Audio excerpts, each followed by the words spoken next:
Usa ka pagtuo, usa ka tingog, usa ka katawhan.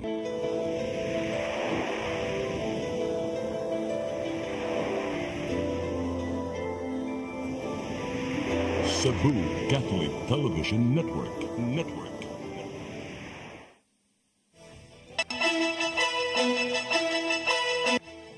Uluhan sa mga balita sa Sayri 47. Mga namatay sa sakit nga dengue sa dakbayan sa Sugbo, misaka na sa Siam, pagpaubos sa state of emergency gitunan. Samtang LGU Bohol nakig-alayon na sa Department of Health sa pagpatuman sa dengue outbreak. Tulo ka adlaw nga bar exam sugda na karong Domingo, pagpatuman sa seguridad gipangandaman sa kapulisan sa dakbayan. River Rehabilitation Program suportado sa lubiyanta ka mga pribadong kompanya sa syudad sa Mandaue. Sugbo, Kabisayan ug Mindanao, Pilipinas ug katawhan kutos maabot sa tong Sibya sa tibuok kalibutan mayong hapon. Live kita karon sa CCTN Channel 47 ug kini ang tulumanon sa nag-unang kasayuran nga angay natong masayran. Ako si Dennis Tabar. Tulumanon sa patas ng mga balita ug opinyon. Sa ngalan ni Attorney Danica Caballes, ako si Crystal Joy Filerca. Kini ang Sayri 47.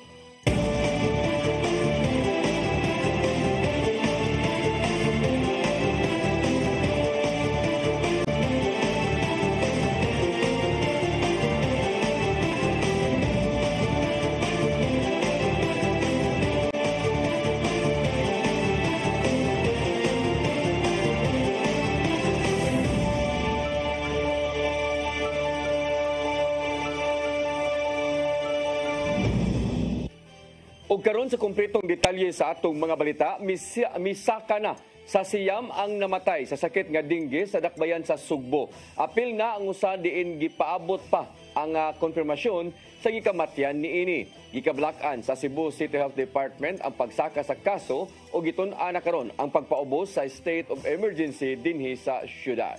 Ang kasayuran ihatod ni Sherisa Mayoy. Gitun-an karon sa Cebu City Government ang tinguha sa pagdeklarar nga state of emergency ang dakbayan sa Sugbo. Kiniuman sa padayon nga pagsaka sa kaso ug namatay tungod sa dengue. Matod ni Dr. Daisy Villa ang pangu sa Cebu City Health Department nga karong tuigan ni saka og 2,100% kun 597 nga kaso ang natala kumpara sa tibuok tuig sa 2023 nga adunay lamang 27 ka kaso ug walay mga nangamatay. Apan ning tuiga sukad pag Enero hangtod sa September 2, adunay siyam ang namatay ug 8 niini ang kumpirmado nga kaso sa dengue. Confirmed yun, confirmed is 8 akong death. 8 ang pinakabata is 3 years old, pinakadako is 75 years old. Tungod niini naghatag og mga dengue proactive measure ang CHD sa mga barangay sama sa mga misting, pagbutang og mga pampatay sa giitlogan sa lamok ug uban pa.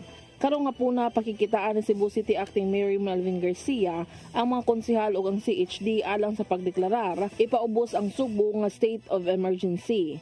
Tumong sa maong deklarasyon, mao ang paghatag og awareness sa publiko nga magbinantayo na nga malikay nga mosaka pa ang kaso sa dengue. It might be a public health emergency but it might be premature. So mag-meeting kami ni Dr. Villa. I've been meeting her every week just to monitor niya nagi-rise in cases ba. Iawag na Dr. Villa ang publiko nga maglindo silang tagsa-tagsa nga tugkaran na kinibisan pa man nga adunay kaugalingong clean up drive ang barangay ug ang syudad apan mas maayo nga adunay gihapoy pagtabang gikan sa komunidad. Sherry Mayoy, CCTN News. LGU Bohol nakig-alayon sa Department of Health subay sa pagpatuman sa dengue outbreak. Kahilo sa palibot, gihatagan og dakong gibugaton sa ilang gobernador batok sa sakit nga dengue. Ang kasayuran ihatod ni Gian Navarro. Nakigalayon ang kagamhanan sa lalawigan sa Bohol sa Department of Health alang sa pag-abag karong gipaubos na ang lalawigan sa dengue outbreak. Sumapa ni Gobernador Enrico Aris Aumentado nga gisigurong maatiman ilabi na sa mga tambalanan ang mga nataptan sa maong sakit. pinagi sa gipalit nilang intravenous fluids aron gamiton sa mga tambalan ng iya sa DOH ingon man sa lalawigan. Samtang gidugangan ng hospital beds aron pag-atiman usab sa ubang mga nangaigo sa maong sakit. Yes, ang atong gi-purchase na IV fluids na mikabat na og almost 10 million no kay duha man ka purchasean. Anha nato gi emergency purchase, anha nato ipang position sa mga tambalanan nato sa 10 devolved hospital sa provincial government. Sa datos sa ilang Provincial Health Office, ana sa kapin 5,000 ang nataptan sa dengue diin, 14 na ang namatay as of August. Ning simana, gilusad nila ang Anti-Dengue Task Force aron musubay sa kahimtang sa mga naigo sa mong sakit. Gipangandaman usab nila ang pagpaubos sa state of calamity intero lalawigan aron makahimo og mas konkreto pang mga lakang batok dengue. Naglakaw na kuno ang mga pasyente na nasa mga hallway nagpuyo. So ato pong dungagan og mga temporary na mga beds like folding beds ang mga pasyente aron gud mapahiluna sila sa mga hospitals nato. Giatagan og dakong gibug-aton sa gobernador ang kahinlo sa tagsa-tagsa ka mga palibot. Maong gisiguro sa PHO, DOH apil na ang matag LGU nga ang matag panimay kinahanglang manghinlo kay pinaagi sa kanunay nga pagpanghindlo o pagyabo sa mga stagnant water diin nagpundo ang mga nguyo-nguyo, makalikay pa ang pagdaghan sa mga lamok ug hayan kalikayan usab ang uban sa sakit nga dengue. Even sa mga tanom na kuno koy mga natambak ng mga tubig, posible mo po na puy-an sa mga lamok karong panahon na. So kinahanglan ni og collective effort sa tanan. Ian Navarro, CCTN News. Kagamanan sa dakbayan sa Mandawi, gibadlong sa Commission on Audit tungod kay dili maayong pagdumala sa kanhi Cebu International Convention Center building. Sa kasamtangan, gibantayan na sa syudad ang palibot sa kontrobersyal nga building. Ang kasayuran ihatod ni Mary Rose Sagarino. Gipasidaan sa Commission on Audit ang Mandawi City sa hugot nga pagbantay sa kanhi Cebu International Convention Center kon CICC building. Sa 2023 observation sa COA, giingon nga walay saktong security ang CICC, hinungdan nga na mismanage kini. Ang COA niingon nga dili igo ang surveillance nga gihimo sa syudad nga posibleng nakatampo sa pagpangawat sa mga piyesa sa edipisyo nga misangpot sa pagkausik sa resources sa gobyerno. Kini giingong nakalapa sa Section 2 sa Presidential Decree 1445 nga nagmando sa husto nga pagdumala sa mga kabtangan sa gobyerno. Ang CICC building natukod sa kagamhanan sa probinsya niadtong tuig 2007 alang sa 12th Asian Summit. Apan naguba kini sa 7.2 magnitude nga linog og Super Typhoon Yolanda niadtong tuig 2013. Kini napalit na sa Mandawi og tukuran sa ilang one-stop shop government center. Apan una pa niini, gipapuyan ang CICC sa mga biktima sa sunog sa Barangay Tipolo, Gezo ug Mantuyong niadtong tuig 2016 ug 2019. Si Acting Mayor Glenn Beresedi nagkanayon nga gipabantayan na ang CICC dili na sa pasudlan og mga tawo nga kanhi nagpuyo sa compound. Secure na gyud kay ang kontraktor niya naman ang obligasyon dito. Ug may magkuan dito kay pwede na mapunta og kanang okay, ang sa una panggabas mo na diha katong pa na groundbreaking ba. Gidali panggabas karon once na mo na ang groundbreaking mo to nga ni kuha dayon si Mayor Jonas nga kano sa mo start ingon ng kontraktor ugma dayon mo start ni mo na secure naman. Na ilang tao to sa kontraktor. Gisuhisyon sa COA nga mapahigayon og assessment ang Department of General Services sa kondisyon sa building. Mary Rose Sagarino, CCTN News. Gimanduan ni Presidente Ferdinand Bongbong Marcos Jr. ang bagong kalihim sa Presidential Communications Office nga itugan pirmi ang kamatuuran. Nanumpa na sa katungdanan ang kaniadtong magsisibiyang si Cesar Chavez, isip Acting PCO Secretary kagahapong adlaw sa Malacañang. Matud ni Marcos Jr. nga adunay igong kapasidad si Chavez nga dumalaon ng ahensya sanglit maayo man ang kasinatian sa industriya. Kini aron magpadayon ang maayong pagpadangat sa impormasyon bahin sa panggoberno ngadto sa katawhang Pilipino. Gihulipan ni Chavez si Attorney Chiloy Garafil diin dumalaon niya ang Manila Economic and Cultural Affairs isip chairman.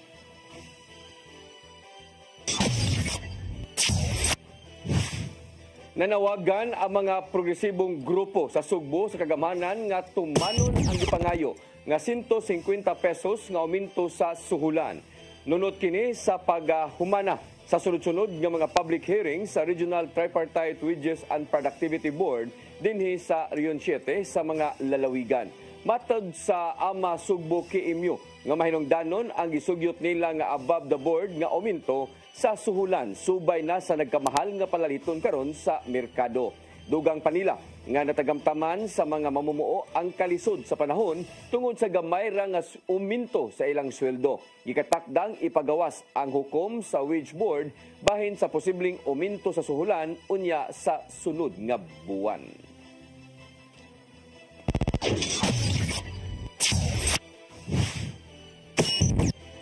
Musunod, tulo ka adlaw nga bar exam sugda na karong Domingo. Pagpatuman sa pangandaman sa kapulisan sa Dakbayan. Kana og daghan pa mga balita sa pagbalik sa Sayre 47.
Discover the beauty of the Philippines.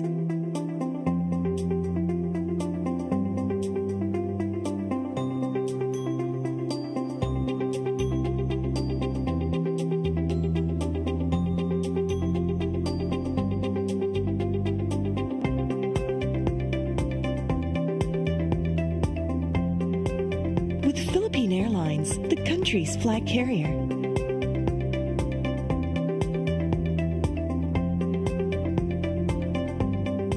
The airline that lets you feel the warmth of the nation.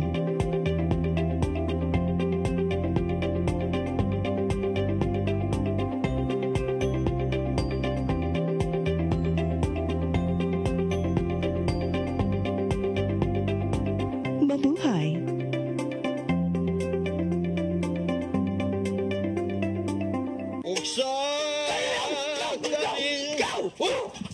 Sama kang tambulakan kalit nagabot nalandigan ron gitara ko nga gamay kaayo gitara ko nga dako gamay kaayo Dailing sama nang utangan nga naa nga si mong luyo dito upa manggod siya na ikatubang ni mo Dailing kay tarong mo nganong imong kong iapel ni Dailing ha wa man ko labot kini panil nga kini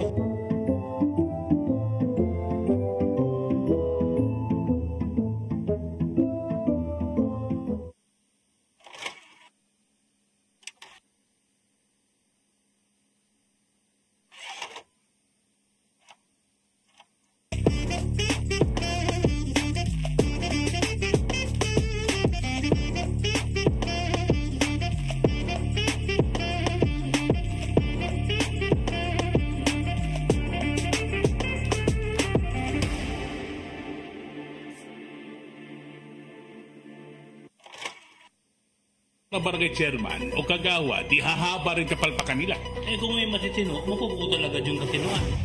Lumalangap Ang hindi magagawa ng PNP, ang umamin na sila ay failure. liglig, siksik at umapaw na kuro-kuro na may kasamang kirot at kawanan. Ano ngayon? Kasama ang bago niyong paboritong tandem, Nino Bonito at Chonke Bench. Ano ngayon? Ano ngayon? Ano ngayon?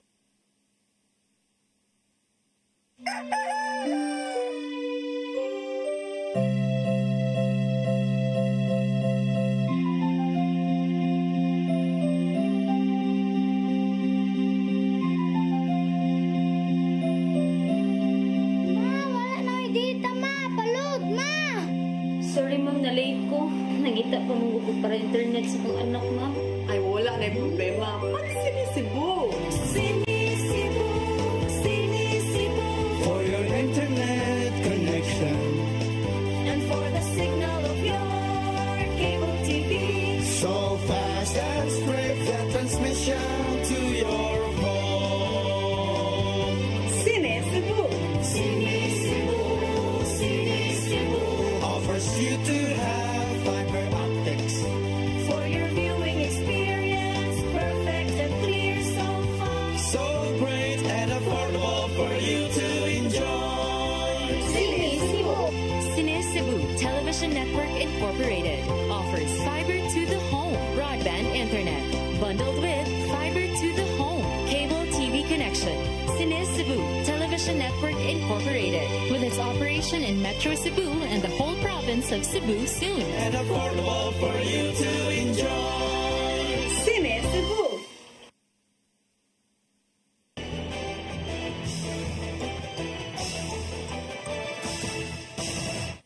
Balik sa atong mga balita, kapulisan sa Dakbayan sa Sugbo nangandam na alang sa seguridad sa tulog kadlaw nga bar exam sugod karong Domingo nga mahuman sa pitsa 15 sa Setyembre.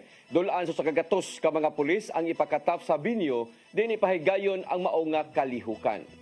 Ang kasayuran ihatod ni Arnold Bustamante.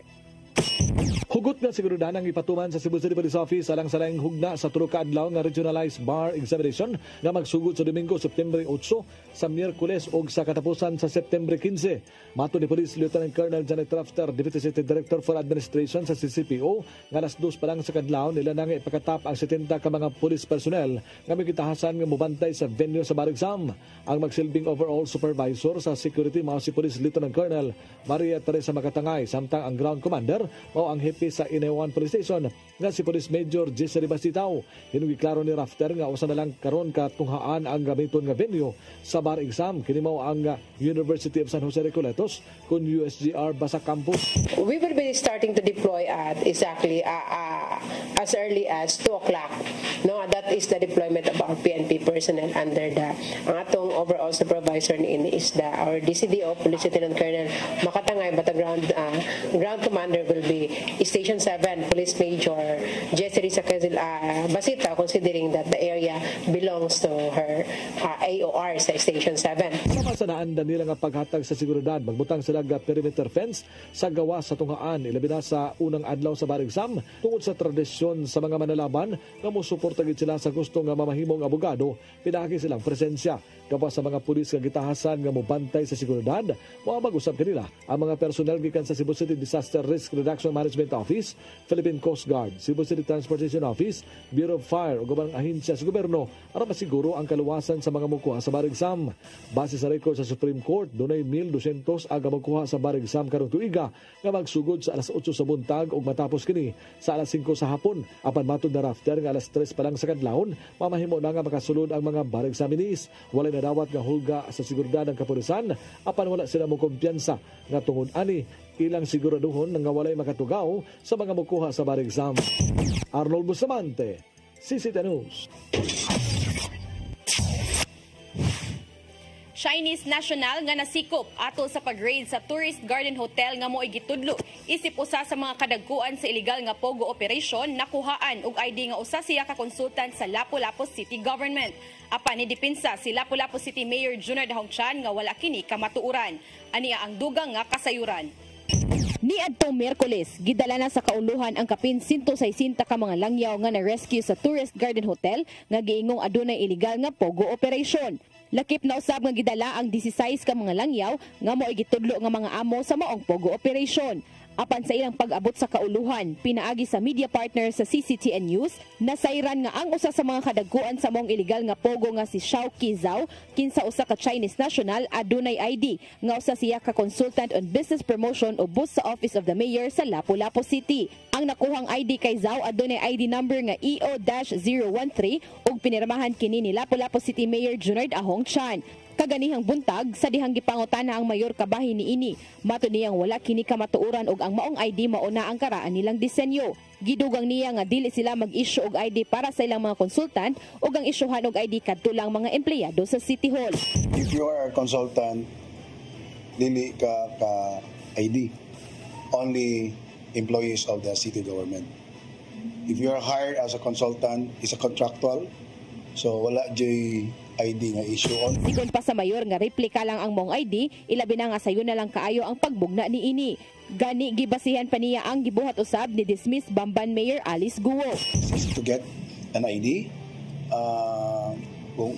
kung imong tanawon sa imong gipakita nako karon, it's just only a plastic. No? Nimo sayon jud kay paghimo kay ID no, no? In fact, atong nadunggan atong i-connect sa kang Alice Guo nga gihimo. Nahimo man gini nila ang birth certificate, nahimo man gini nila ang passport. How much more kung ang ID atong buhaton? Ang mayor nagkanayon nga kontrata ang ilang ihatag sa ilang mga konsultant og dili ID. Mutawag na to kontrata. Kung hayron ti kag consultant kontrata, maghimo ra ta og contract of service diha nimo. But it's not easy to become a consultant. Samtang matud-usab ni Attorney Mario Dennis Calvo, ang Pangulo sa Human Resource and Management Office, nga dili siya mo kumpirmar nga tinuod ang maong ID tungod kay sukad sa pagsugod sa termino sa mayor, wala sila'y usa ka Chinese national nga nahimong konsultant sa LGU Lapu-Lapu. Sa among records, wala jud ni consultant nga Chinese national ever since the mayor started his term. So, dili mi mo confirm or wala jud mi records nga naa mi Chinese national nga consultant. Ipakita usab si Attorney Calvo sa lista sa mga kasamtangang konsultant sa Lapu-Lapu City aron sa pagpamatuod nga wala si Zhao sa ilang lista. Crystal Joy Filerca, CCTN News. Philippine National Police mitataw nga way ihatag nga special treatment ngadto sa pinirisong si Alice Guo. Samtang nagpatabang na ang maong dismissed mayor ngadto sa mga otoridad kay doon na siya hulga sa kinabuhi. Ang kasayuran ihatod ni Gian Navarro. Walay cellphone, walay gadgets ug walay special treatment. Kini mo ang pagtratar sa Philippine National Police ngadto kang dismissed Bamban Tarlac Mayor Alice Guo. Nabalik na sa nasod si Guo Waping human madakpi sa mga otoridad ding si manahalang sa nasod nga Indonesia. Sideng nabot kini sa private hangar sa Pasay City ganyang kadlawon, gidiretso kini sa Camp Crame ug dipaubos sa medical examination. Matod ni PNP spokesperson Colonel Jean Fajardo nga magpuyo lang sa ordinaryong selda si Guo diin usara ang iyang higdaanan, comfort room ug electric fan. Gitataw ni Fajardo nga ilang itratar si Guo nga sama lang sa sakayanong piniriso bisan pa man og giingong adunay na dawat siyang death threat. Sumapausab ni Interior Secretary Benhur Abalos nga dunay hulga si kinabuhi si Guo maong niikyas kini sa Pilipinas sa miaging buwan. Gidason usab sa dismissed mayor nga nagpatabang siya sa mga hingtungdang ahensya aron magpabilin siyang luwas. Samtang gisitahan sa pipila ka mga senador ang mga opisyal sa gobyerno tungod kay yano lang ang pagpapicture nila ngadto kang Guo nga sama lang susa ka artista. Mao may painumdom si Senador Risa Ontiveros nga usa ka pugante si Guo kinsang gituang na nabigit sa illegal pogo operations sa naso. Gikatakdang muatubang si Guo sa Senado alang sa nagpadayong investigasyon bahin sa illegal Pogo Hubs sunod simana. Gian Navarro, CCTN News.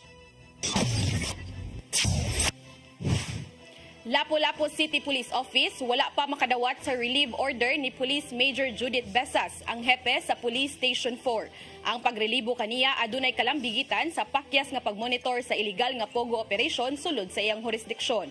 Aniya ang dugang nga kasayuran.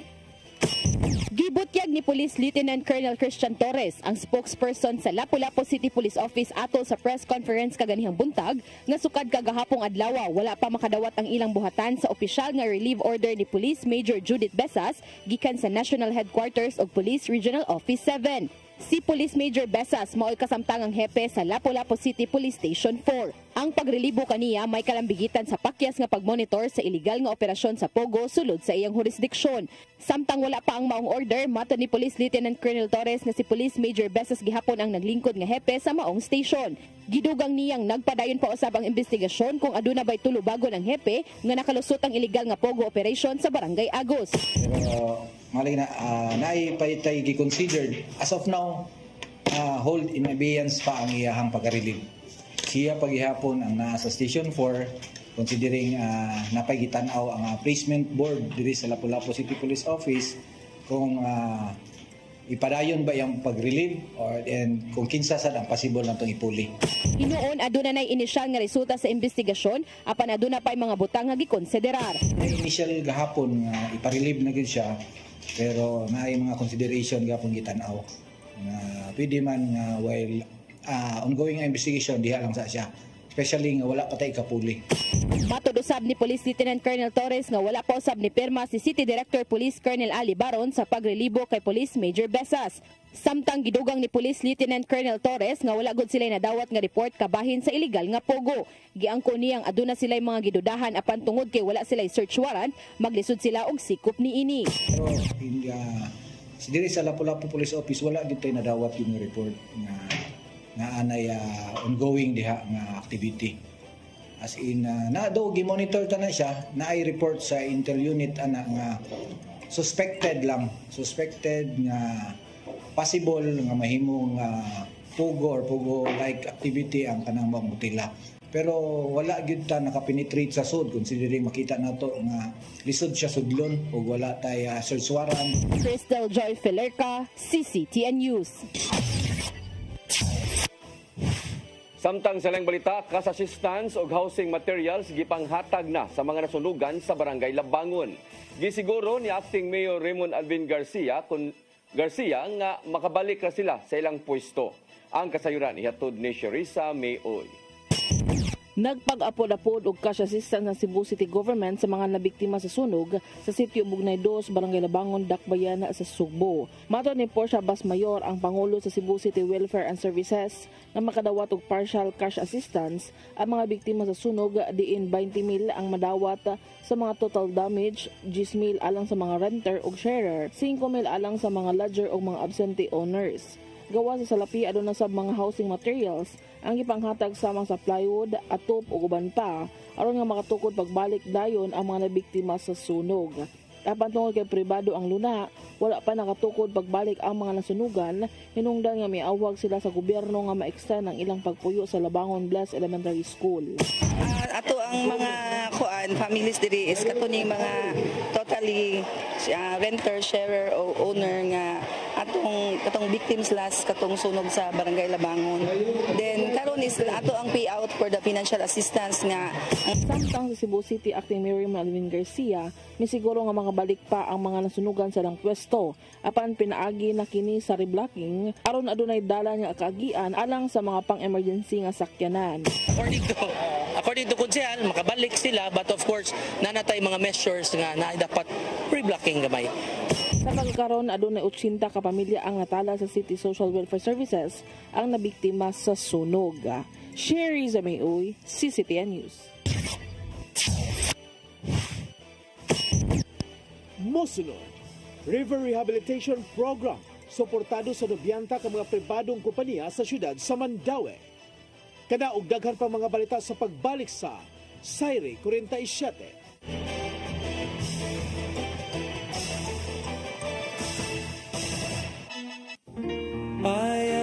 God that healeth thee.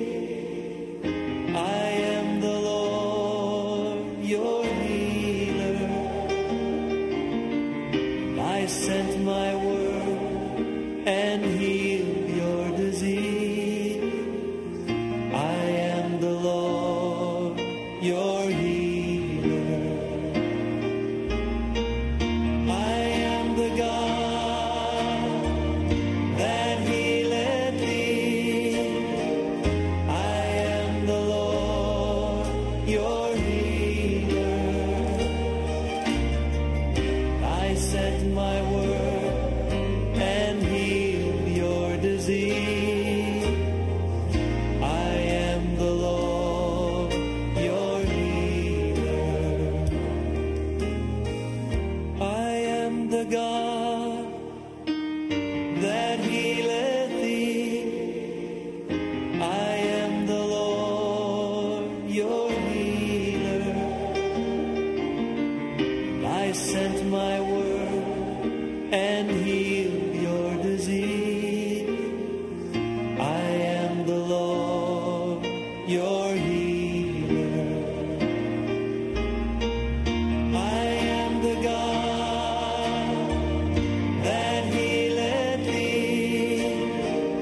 I am the Lord, your healer. Ang kinabuhi, puno sa hagit. Sugpil na ka, Dria! Ay, pag-inalte! Pagdita ka! Puno sa pangutana. Bata pa gani ka kayo? Nagpuyab-puyab na ka? Kinsa man ang mga masakitin nato din ay karoon ha? Kinsa! Kung sibuti mo'y pasabot, Daddy. Puno sa luha. Nagpili pa. Ako nga imong anak o kanay imong mga babae. Kasuko. Ano pa? Ano ito ka ni Papa? Apan bisan mangit-ngit pa ang imong kalibutan, aduna pa'y nagpahiping kahayag. Aduna ka pa'y kasumbungan. Mga laman, hanap na. Dear Tatay, Tunog na unlod na. Nganong handungan. Wailaing pagi aron masabtan nato ang Biblia. Kinahanglan nga doon natay relasyon kang Jesus. Hangtod sa layan natong panaguban, daghang salamat. Siya. Tunog na unlod na.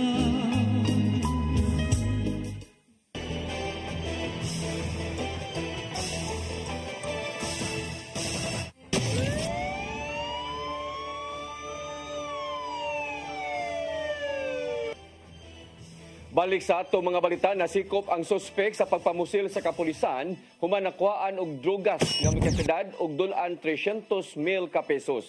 Kagalina kining kadlawon sa barangay Sambag 1 ning Dakbayan sa Sugbo. Giila ang subject sa operasyon nga si alias Kulin, kinsa gitumbok nga responsable sa pagpusil patay kang Leon Simapranca sa milabay nga buwan. Matod ni Sambiliana Police Station nga nalambigit ang maong drug suspect sa maong pagpamusil tungod lang sa silos. Nakuhaan si alias Colin og 44 gramos nga gituoang shabu human kini gibutang sa target list sa PNP. Samtang daan nang nasikop sa miaging buwan sa kapulisan ang subject nga mao si alias Mikmik kinsa nagilambigit usab sa netabo nga pagpamusil.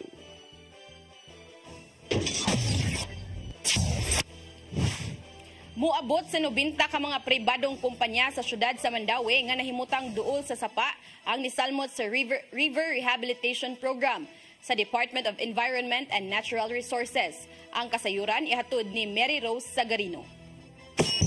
Gipahigayon ang pagpinirmahay sa Memorandum of Agreement tali sa Environmental Management Bureau sa Department of Environment and Natural Resources, syudad sa Mandaue ug mga pribadong kumpanya. Moabot sa 90 ka pribadong kumpanya nga nahimutang duol sa sapa ang nanumpa sa ilang kooperasyon. Ang mga kumpanya giawhag sa hugot nga pagtuman sa Environmental Code. I hope that all of our partners will also share in the clean up, Usually naman they extend, but this is a continuous effort kasi, no? We don't stop here in MOA signing. Kasi mga ano lang yan, mga photo ops lang. What is important is our actions and continue actions. So micro efforts are really appreciated because they, as I've said, they create a macro impact. Matod sa EMB7 nga sa kinatibukan, compliant ra ang mga kumpanya apan aduna lay pipila nga nakaangkon og kalapasan sama sa pagpataka og labay sa ilang discharge. Like for example, dili sila mo pagawas og pollution, noise or kanang discharge nga manimaho or hugaw. That alone good na kay taan na. Kaya ang ilang discharge man good, their location is near the river. So whatever they do nga dili mao, maapektahan gid ang atong kasapaan. So kung okay na sila diha, dili sila mohimo og violation, very good na kayang Mandawi ana. Pero if they can do more, then why not? Ang sakop sa Mandawi City Environment and Natural Resources Office Kunma Sendro ang gitahasan sa monitoring sa compliance sa mga kumpanya. Ang coordination sa mga private companies subay usab sa Integrated Rehabilitation Plan sa Mandawi. Ang koordinasyon sa mga kumpanya subay usab sa Integrated River Rehabilitation Plan sa Mandawi. Mary Rose Sagarino, CCTN News. Social Security System mihatag og dakong pagtagad sa mga pensyonado ilabi na dinhi sa Sugbo. Gawa sa mga programang gitanyag bipagayon usab sila og kalihukan alang sa mga nisgutan nga mga kliyente. Ang kasayuran ihatod ni Gian Navarro. Mas gyatagan og pagtagad sa Social Security System kon SSS ang mga pensyonado kinsang nihatag og tampo silang ahensya sud sa taas nilang panahon. Maong karong adlaw gisaulog ang ika-67 ka anibersaryo sa SSS uban ang naisgutang mga kliyente ato sa ilang Pensioners Day. Nakahigayon ang mga kadagkuan sa pagpaybaw sa mga mahinungdanong programa og benepisyo nga mahimong paymuslan sa mga retirado na sa serbisyo. Usa na nini ang Pensioners Loan Program diin adunay dakong pindahi itandi sa ubang loan shark programs sa mga retired na sa trabaho. Gawa sa saktong interest nga 10% per annum aduna pa kini life insurance nga mahimong magamit silang kabanay isip beneficiary. Mahimong paymuslan sa mga retirado ang maong loan program gikan sa 3 months hangtod 12 months. At isang paningwaon nga naasay take home nila sa ilang pensyon which is 47.25% sa ilang pensyon nga mabilin pa. Aduna usab sila'y may SSS pension booster diin susama kiniso sa kamatang sa savings account. Pinagi sa mas dako pang contribution, lao man usab ang mas dakong pension nga makuha inig-retire na. Mo pa dako ang ilang contribution kay ugba damlag inig-retire nila napas sila makuha on top sa ilang regular SSS pension. Isipahinungod og pagpasalamat sa mga pensyonado adunay mga libreng serbisyo nga giandam ang SSS ngadto kanila. Gawas sa kalingawan og information dissemination sa ilang mga programa aduna sila libreng medical check-up og pahilot. Giango pinon kini sa mga nanambong og na-enjoy niya ang maong mga libreng serbisyo. It helps a lot to my family. That's all. Ang benefits nila sa ilang as a pensioner, ang other benefits kanang pag mga pensioner, maka-pension loan kami mga pensioner. Navarro, CCTN News. Nangabli na pagbalik ang sikat nga pungko-pungko sa CDU sa syudad sa Mandawi. Inhuman nga ang mga tindera nakatuman na sa mga gikinahanglang rekisitos sama sa sanitary permit, health card, hairnet ug face mask. Gipasiradan una sa miaging buwan ang pungko-pungko human nga giisyuhan og notice of suspension with cease and desist order sa Business Permit and Licensing Office tungod sa pag-operate nga walay permit o regulatory clearances. Ang suspension subay na usab sa reklamo sa usa ka pribadong individual.